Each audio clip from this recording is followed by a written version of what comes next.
here we are. That's that then. Over to you tomorrow, Arsenal. Yeah, Manchester City 2, Newcastle 1.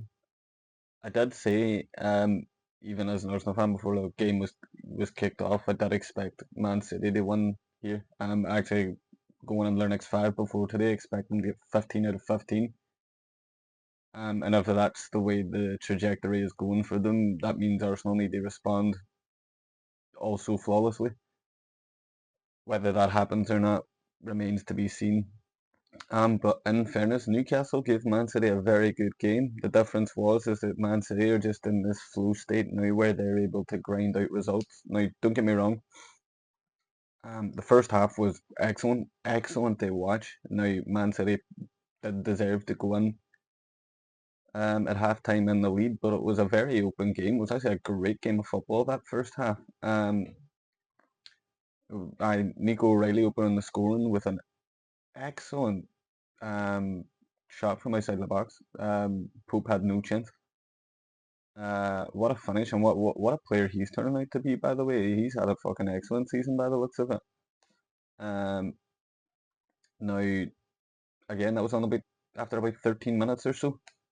But Newcastle had their chances. You could see them, like, they looked dangerous on the break. I think of Anthony Gordon a couple of times just running through, and it was kind of like a common theme throughout the game. Like that final ball or that end product just wasn't there. And the difference was that Man City ultimately were clinical. But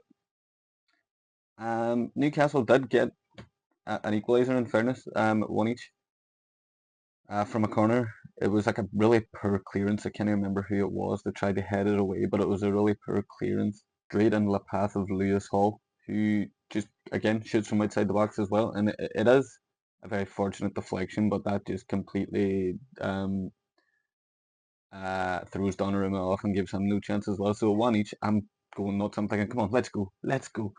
Here we are, here we are. But yeah, that was short lived. 5 minutes later, Nico O'Reilly again with a great header. Um, Haaland crosses it in. You say what you want again. What a goal scorer he is, but it just shows you he's popping up and providing as well. I think they were showing he's like the joint second for assists in the league now as well, as well as being the deadliest striker.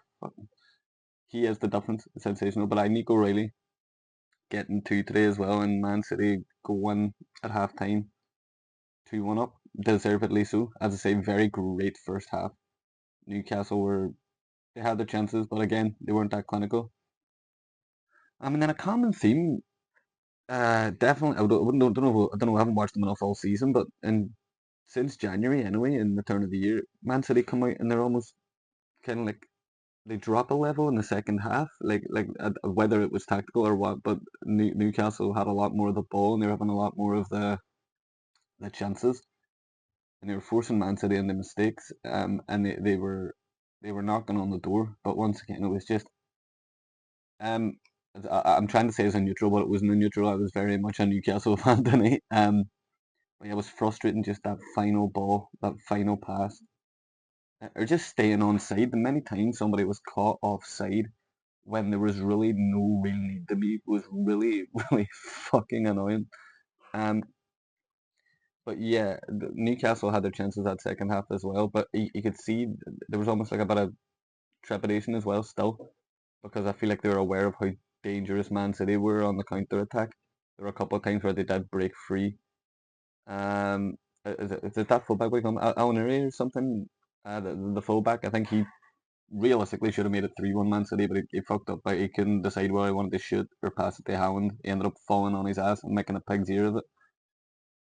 But it means nothing in the long run. In the end, Man City got the job done. They got the win, deservedly so. I wasn't overly surprised. And yeah, as I say, over to you, Arsenal now. Um, yeah, Tottenham Hotspur tomorrow. Um, doesn't get any easier. Doesn't get any easier for Arsenal. Now there's an argument to say that after that disappointing draw with Wolves, a massive game against your local rivals, you've just got in a new manager, is almost like the perfect game to almost produce a response. Everybody's going to be up for it. I know we're away from home, but the away fans will be giving it large. The players all want to get a result as well. So we could argue this it's the perfect game to fall back on, but at the same time, that same argument was given when we drew up points to Brentford. Oh, what a game they have next to kind of steady the ship. You're going up against bottom of the league Wolves, and we saw how that turned out. We were 2-0 up and cruising, and threw it away. And here we are, two each, and we're back where we started, where oh yeah, it's the next game, it's the next game, it's the next game. There's like Man City had dropped enough points since January for Arsenal to be able to capitalise and be running away, but we've let them off too many times, and we've let them back in. And cards on the table. It's getting nervy now, isn't it? It's excellent for the neutral, but it's getting nervy. Like you can hear people like turning the tides now. It's gone from oh yeah, it's Arsenal's here, it's Arsenal's here. They're now changing their tune. They'll be like yeah, Man City are the favourites now. Man City at this stage, 2 points behind with the same amount of games played, probably are marginal favourites, just based on their history and their ability to get over the line in years gone by and the runs that they can go on this stage of the season. For long enough, I've fucking waved the banner that I'm not convinced by them. I think if there's only one team beating Arsenal in this league, and it's Arsenal themselves. There's only one team stopping them, and it's Arsenal themselves.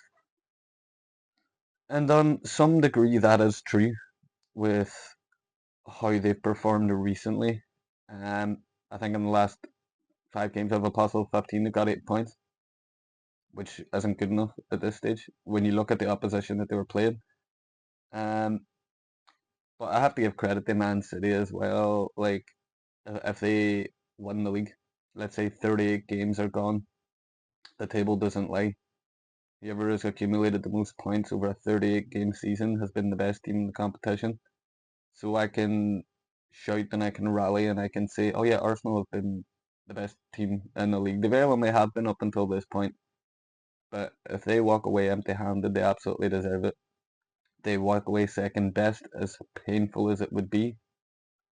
They simply were second best. You can't argue with it. Um, but yeah, as I say, I'm looking at Man City's games coming up. Now, I've mentioned them the other day. After this, now they've got Leeds, they've got Forest, they've got West Ham, um, they've got us in the cup final, and then they've got Chelsea, and then they've got us again. So yeah, uh, all those games are winnable. I think the cup final's got so much riding on it now, that Carabao Cup final. Don't get me wrong, if Arsenal walk away with a Carabao Cup final and only a Carabao Cup, I will be absolutely devastated. I'll be fuming, I'll be really angry. But it's got so much riding on it now psychologically, I think. The fact that Man City have dragged themselves back into where it's like neck and neck now with them and Arsenal. Um, but then again, it might not be neck and neck come that cup final. I've listed those fixtures there. I expect Man City to win them all. I compared them to ours. As I say, we've got Spurs tomorrow. Then we've got Chelsea. Then we've got Brighton. Then we've got Everton. And obviously we've got Man City in the cup final then. Then we're home to Bournemouth. And then we rock up Letty had to play Man City in the league.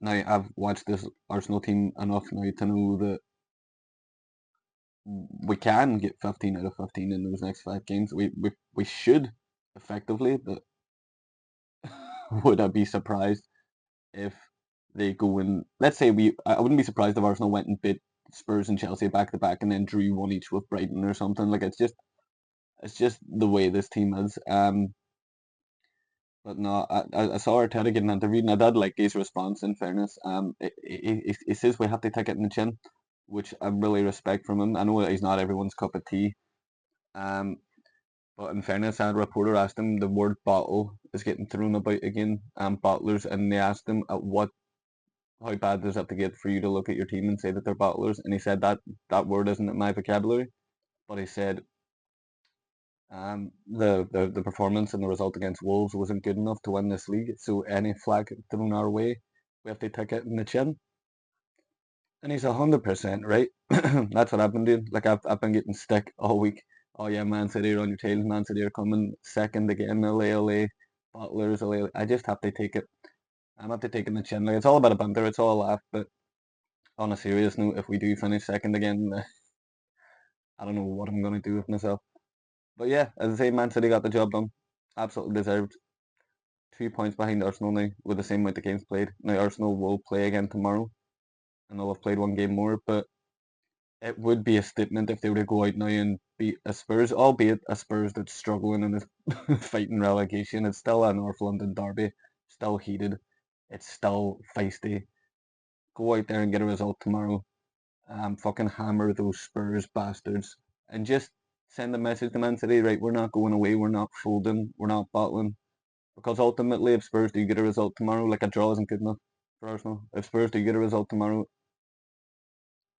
it's looking bleak. I'll be honest, folks, it's looking bleak. But let's not think like that. We're gonna go tomorrow. We're gonna play Spurs. We're gonna hopefully fucking tank Spurs.